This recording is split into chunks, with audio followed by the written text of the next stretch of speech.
నమస్తే friends, welcome back to our channel SML alert. మన ఛానల్ను ఇంకా సబ్స్క్రైబ్ చేసుకోకపోతే ఇప్పుడే సబ్స్క్రైబ్ చేసుకోండి.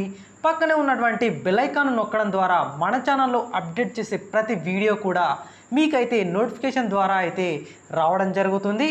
ఇక అంతేకాకుండా మన ఛానల్లో అన్ని రకాల జాబ్ అప్డేట్స్ మరియు క్విజ్, అంతేకాకుండా కరెంట్ అఫైర్స్ మరియు డిఎస్సికి సంబంధించినటువంటి మోడల్ క్వశ్చన్స్ అండ్ ఆన్సర్స్ని అయితే ఎక్స్ప్లెయిన్ చేయడం జరుగుతుంది. అంతేకాకుండా హెచ్డబ్ల్యూఓ ఎగ్జామ్కి సంబంధించినటువంటి క్వశ్చన్ పేపర్ అనాలిసిస్ కూడా మన ఛానల్లో అప్డేట్ చేయడం అయితే జరిగింది.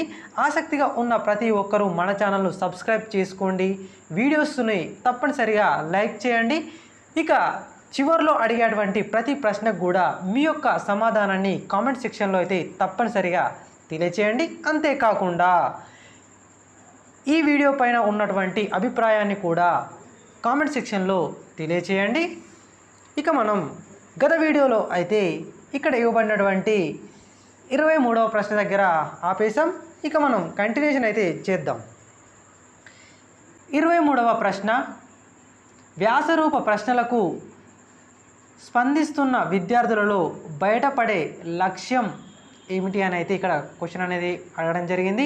ఆప్షన్ 1 జ్ఞానం, ఆప్షన్ 2 అవగాహన, ఆప్షన్ 3 వినియోగం, ఆప్షన్ 4 నైపుణ్యం. మరి ఈ ప్రశ్నకు సరైనటువంటి సమాధానం వ్యాసరూప ప్రశ్నలకు స్పందిస్తున్న విద్యార్థులలో బయటపడేటువంటి లక్షణం అనేది అవగాహన. ఎప్పుడైతే వాళ్ళు ఒక టాపిక్ని పూర్తిగా వాళ్ళు అవగాహన చేసుకుంటారో అప్పుడే వ్యాసరూప ప్రశ్నలను అయితే చాలా సునాయాసంగా రాయడానికైతే వీలుంటుంది. మరి నెక్స్ట్ క్వశ్చన్, బ్లూ ప్రింట్లో లేని అంశం ఏమిటి? గత వీడియోలో బ్లూ ప్రింట్లో ఉండేటువంటి అంశాలు ఏంటి అనే క్వశ్చన్ గురించి డిస్కస్ చేసాం. మరి ఇప్పుడు వచ్చేసి బ్లూ ప్రింట్లో లేనటువంటి అంశం ఏమిటనైతే అడగడం జరిగింది. ఆప్షన్ 1 లక్ష్యాల భారత్వము, ఆప్షన్ 2 ప్రశ్నరూప భారత్వము, ఆప్షన్ 3 విషయ భారత్వము, ఆప్షన్ 4 కఠిన స్థాయి భారత్వము. అంటే వెయిటేజెస్ అన్నమాట. ఇప్పుడు బ్లూ ప్రింట్లో లేనటువంటి వెయిటేజ్ ఏంటి అని చెప్పేసి ఇక్కడ అడగడం జరిగింది. సో మరి ఈ ప్రశ్నకు సరైనటువంటి సమాధానం వచ్చేసి కఠిన స్థాయి భారత్వాన్ని అయితే మనకు బ్లూ ప్రింట్లో అయితే ఇవ్వడం జరగదు. ఇక నెక్స్ట్ క్వశ్చన్, అందం, శుభ్రత, పేరాలు, పేజీలు, రంగులు మొదలైన వాటికి ప్రభావితమై దిద్దడాన్ని ఈ విధంగా పేర్కొంటారు. ఓకే, ఆప్షన్ 1 విషయ నిష్టత, ఆప్షన్ 2 సమగ్రత, ఆప్షన్ 3 వ్యక్తి నిష్టత, ఆప్షన్ 4 ఆచరణాత్మకత. మరి ఈ ప్రశ్నకు సరైనటువంటి సమాధానం వచ్చేసి option 3 is the correct answer, వ్యక్తి నిష్టత. సో అందం, శుభ్రత, పేరాలు, పేజీలు, రంగులు మొదలైన వాటికి ప్రభావితమై దిద్దడాన్ని మనం వ్యక్తి నిష్టత అని చెప్పి పిలవడం జరుగుతుంది. మరి నెక్స్ట్ క్వశ్చన్, బహుళైచ్ఛిక ప్రశ్నలను అనుసరించి వికల్పాల సంఖ్య పెరిగే కొద్దీ ఊహా శాతం అనేది ఏ విధంగా ఉంటుందని అయితే అడగడం జరిగింది. ఆప్షన్ 1 పెరుగుతుంది, ఆప్షన్ 2 తగ్గుతుంది, ఆప్షన్ 3 స్థిరంగా ఉంటుంది, ఆప్షన్ 4 ముందు పెరిగి తర్వాత తగ్గుతుంది. మరి ఈ ప్రశ్నకు సరైనటువంటి సమాధానం option 2 is the correct answer, తగ్గుతుంది. ఊహా శాతం అనేది తగ్గుతుంది. ఇక నెక్స్ట్ క్వశ్చన్ చూద్దాం. విద్యార్థుల అసాధారణ ప్రవర్తన ఒక ప్రత్యేక సందర్భంలో అతను ప్రవర్తించే తీరును నమోదు చేసే మూల్యాంకన పరికరం ఏమిటి? Option 1 sociogram, option 2 checklist, option 3 rating scale, option 4 anecdotal record. మరి ఈ ప్రశ్నకు సరైనటువంటి సమాధానం విద్యార్థుల అసాధారణ ప్రవర్తనలు కానీ వారి ప్రత్యేక సందర్భంలో వారి యొక్క ప్రవర్తన తీరును కానీ తెలుసుకోవాలంటే అనక్టోటల్ రికార్డు ద్వారా మనం తెలుసుకోవచ్చు. Option 4 is the correct answer. ఇక నెక్స్ట్ క్వశ్చన్, విద్యార్థుల్లో మానవ సంబంధాలను లేదా సాంఘిక సంబంధాలను గుర్తించే మూల్యాంకన పరికరం ఏమిటి? మరి ఈ ప్రశ్నకు మనకి ఇవ్వబడినటువంటి ఆప్షన్స్ కనుక చూసుకున్నట్లయితే sociogram, check list, rating scale, anecdotal record. మరి ఈ ప్రశ్నకు సరైనటువంటి సమాధానం ఇక్కడ ఏం చెప్తున్నారు, సాంఘిక సంబంధాలు అంటే సోషల్ రిలేషన్స్ గురించి మాట్లాడడం అనేది జరుగుతుంది. సో మరి ఈ ప్రశ్నకు సరైనటువంటి సమాధానం ఆప్షన్ 1 సోషియోగ్రామ్. ఈ సోషియోగ్రామ్ ద్వారా అయితే విద్యార్థుల్లో ఉన్నటువంటి మానవ సంబంధాలను అంచనా వేయగలుగుతారు. ఇక నెక్స్ట్ క్వశ్చన్ కనుక మనం చూసుకున్నట్లయితే నెక్స్ట్ క్వశ్చన్ వచ్చేసి నిర్మాణాత్మక మూల్యాంకనాన్ని ఒక విద్యా సంవత్సరంలో ఎన్నిసార్లు నిర్వహిస్తారు? ఇది చాలా ఇంపార్టెంట్ ప్రశ్న. నిర్మాణాత్మక మూల్యాంకనాన్ని ఒక విద్యా సంవత్సరంలో ఎన్నిసార్లు నిర్వహిస్తారు? అయితే ఆప్షన్ 1 2, ఆప్షన్ 2 1, ఆప్షన్ 3 4, ఆప్షన్ 4 3. మరి ఈ ప్రశ్నకు సరైనటువంటి సమాధానం వచ్చేసి option 3 is the correct answer. So అంటే ఒక నిర్మాణాత్మక మూల్యాంకనాన్ని ఒక విద్యా సంవత్సరంలో 4 సార్లు నిర్వహించడం అనేది జరుగుతుంది. ఓకే, ఇక నెక్స్ట్ క్వశ్చన్, వంటవాడు వంటను రుచి చూస్తే నిర్మాణాత్మక మూల్యాంకనం, అదే వంటను అతిథులకు రుచి చేస్తే సంగ్రహణాత్మక మూల్యాంకనం అని చెప్పింది ఎవరు? ఓకే, అర్థమైంది కదా క్వశ్చన్. వంటవాడు వంట చేసి తానే రుచి చూస్తే అది నిర్మాణాత్మక మూల్యాంకనం అవుతుంది. అదే మీరు రుచి చూడండి అని ఎదుటివారికి గనక చెప్పినట్లయితే అది సంగ్రహణ మూల్యాంకనం కిందికి వస్తుందని తెలిపింది ఎవరు అనేది ప్రశ్న. మరి మొదటి ప్రశ్న రాబర్ట్ స్టేక్స్, ఆప్షన్ 2 ఎయిల్స్, ఆప్షన్ 3 రాస్, ఆప్షన్ 4 బ్రాడ్ఫోర్డ్. మరి ఈ ప్రశ్నకు సరైనటువంటి సమాధానం వచ్చేసి option 1 Robert Stoke is the correct answer. మరి నెక్స్ట్ క్వశ్చన్ కనుక చూసుకున్నట్లయితే నియోజనాలు అనేవి థార్న్డైక్ సూచించిన అభ్యసన సూత్రాలలో దేనిని అనుసరిస్తాయి? థార్న్డైక్ సో ఇతనికి సంబంధించినటువంటి నినాదాలను లేదా ఆయన చెప్పినటువంటి సూత్రాలను అనేటివి అవి అభ్యసన సూత్రాలలో దేనిని అనుసరిస్తాయి అనేది ఇక్కడ అడగడం జరిగింది.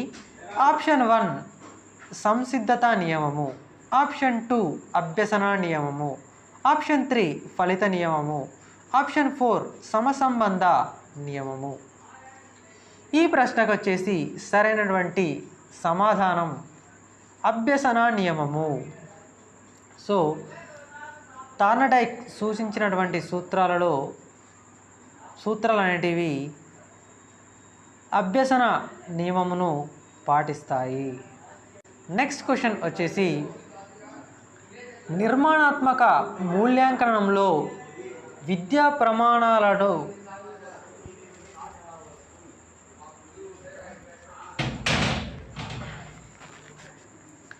నెక్స్ట్ క్వశ్చన్ నిర్మాణాత్మక మూల్యాంకనంలో విద్యా ప్రమాణాల సంఖ్య option 1 3, option 2 2, option 3 4, option 4 1.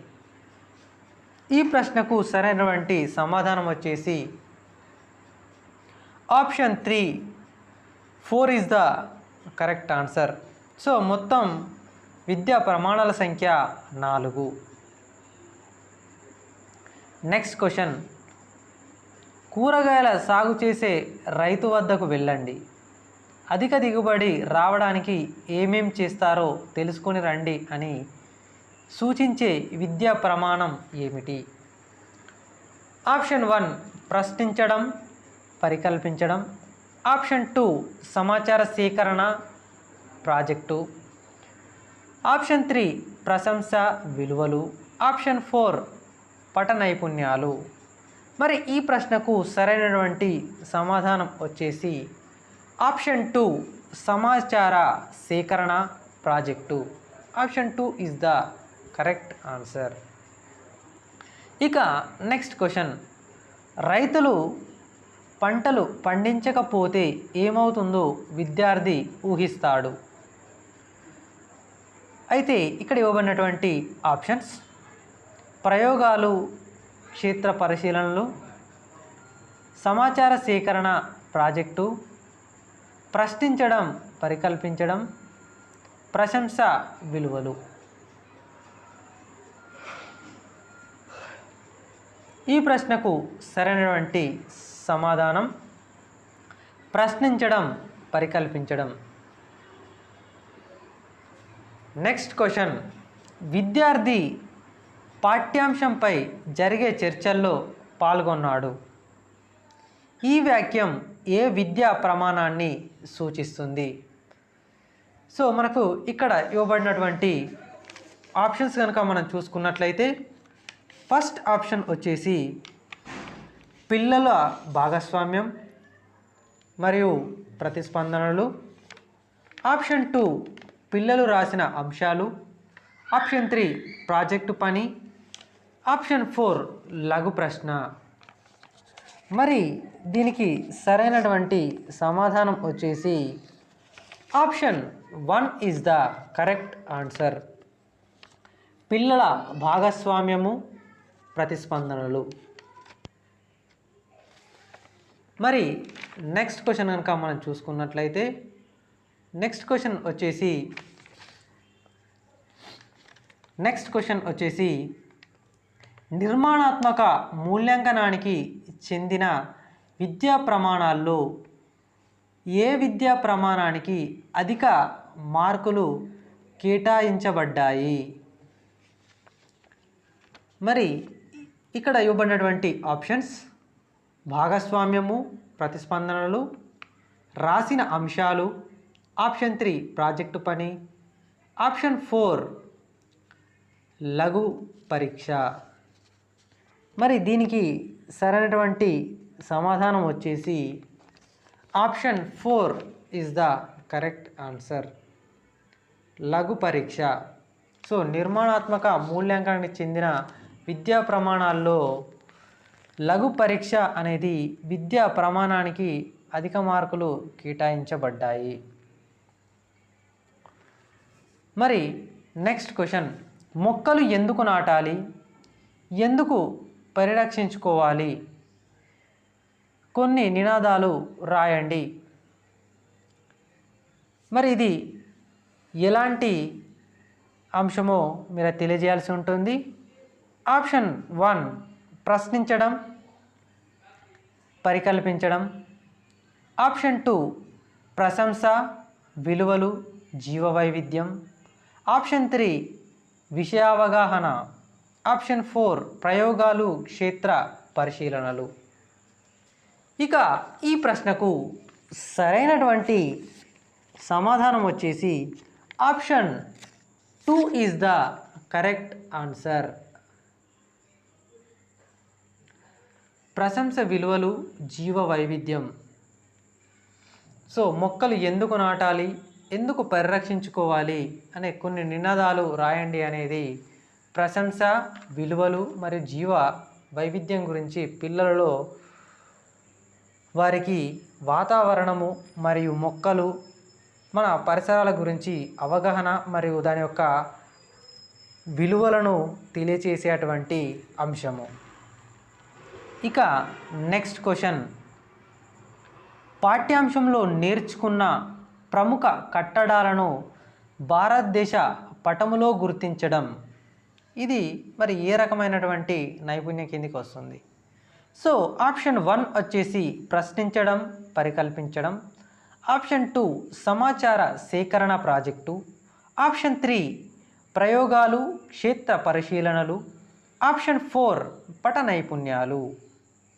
So మరి ఈ ప్రశ్నకు సరైనటువంటి సమాధానం వచ్చేసి option 4 is the correct answer. So option 4 పట నైపుణ్యాలు అనేది సరైనటువంటి సమాధానం. ఇక నెక్స్ట్ క్వశ్చన్, గణిత వాక్యాలు చదవడం, గణిత ఆలోచనలు సొంత మాటల్లో వివరించడం అనేది దేనికి సంబంధించింది? సో దాన్ని మనం ఏమంటాం? ఆప్షన్ 1 సమస్య సాధన, ఆప్షన్ 2 వ్యక్తపరచడం, ఆప్షన్ 3 కారణాలు నిరూపణలు, ఆప్షన్ 4 అనుసంధానము. మరి ఈ ప్రశ్నకు సరైనటువంటి సమాధానం వచ్చేసి మనకు option 2 is the correct answer. Option 2 వ్యక్తపరచడం అనేది సరైనటువంటి సమాధానం. సో ఇక్కడ ఏమడిగాడు? సొంత మాటల్లో వివరించడం అనేది వ్యక్తపరచడం కిందికి రావడం జరుగుతుంది. నెక్స్ట్ క్వశ్చన్, ఒక పాఠశాలలో బాలురు 50 మంది, బాలికలు 80 మంది, విద్యార్థులు 5 మంది ఉన్నారు. ఈ సమాచారాన్ని దిమ్మరేఖ చిత్రంలో సూచించండి. దీనికి సంబంధించిన విద్యా ప్రమాణం ఏమిటనైతే మనకు ఇక్కడ ప్రశ్న రూపంలో అడగడం జరిగింది. ఆప్షన్ 1 సమస్య సాధన, ఆప్షన్ 2 కారణాలు నిరూపణలు, ఆప్షన్ 3 అనుసంధానము, ఆప్షన్ 4 ప్రాతినిధ్యపరచడము. మరి ఈ ప్రశ్నకు సరైనటువంటి సమాధానం వచ్చేసి ప్రాతినిధ్యపరచడం. Option 4 is the correct answer. మరి నెక్స్ట్ ప్రశ్న, ఆరోహణ అవరోహణ క్రమాలను విద్యార్థి ఖచ్చితంగా చేయగలగడం. ఆరోహణ క్రమం మరియు అవరోహణ క్రమములను విద్యార్థి ఖచ్చితంగా చేయగలగడం అనేది సమస్య సాధన, కారణాలు మరియు నిరూపణలు, అనుసంధానము మరియు వ్యక్తపరచడం. సో మరి దీనికి సరైనటువంటి సమాధానం వచ్చేసి option 2 is the correct answer. So ఈ ప్రశ్న అయితే ప్రత్యేకించి మీకోసమే. ఎవరికైనా ఈ ప్రశ్నకు సమాధానం తెలిసినట్లయితే కామెంట్ సెక్షన్లో తప్పనిసరిగా మీరైతే ఆన్సర్ని తెలియచేయండి. మీరు ఆన్సర్ పెట్టడం ద్వారా మీకు ఒక ప్రశ్నను సొంతగా చేశామన్న తృప్తి, 2 నా సబ్స్క్రైబర్స్ అంటే మన ఛానల్లో ఉన్నటువంటి విద్యార్థులు లేదా ఆస్పిరెంట్స్ ఎవరైతే ఉంటారో వాళ్ళు సరిగ్గా ప్రశ్నలను అర్థం చేసుకుంటున్నారు అని అయితే నేను గ్రహించడం జరుగుతుంది. ఇక మీరైతే తప్పనిసరిగా కామెంట్ సెక్షన్లో మీ యొక్క ఆన్సర్ని అయితే తెలియచేయండి. ఇక క్వశ్చన్ వచ్చేసి, విద్యార్థులకు గణితం పట్ల అయిష్టత నివారణకు ఉపాధ్యాయుడు తీసుకోవలసిన చర్చ ఏమిటి? ఓకే, ఆప్షన్ 1 వచ్చేసి వృత్యంతర శిక్షణ ద్వారా గణిత పరిజ్ఞానమును పెంపొందించడం, ఆప్షన్ 2 తల్లిదండ్రులే బాధ్యత వహించి తగిన అభ్యాసాలు రూపొందించాలి, ఆప్షన్ 3 విద్యార్థుల ఆనువంశికత కారణం అని సరిపుచ్చుకోవడం, ఆప్షన్ 4 నిజ జీవితంలో గణిత అధ్యయన ప్రయోజనాలను విద్యార్థులకు తెలియచేయాలి. మరి ఇందులో సరైనటువంటి సమాధానాన్ని ఎంచుకొని మీరైతే కామెంట్ సెక్షన్లో తెలియచేయండి. ఇక ఈ వీడియో కనుక మీకు నచ్చినట్లయితే లైక్ చేయండి, అంతేకాకుండా షేర్ చేయడం అయితే మర్చిపోకండి. Thanks for watching. మరి నెక్స్ట్ వీడియోలో కలుద్దాం.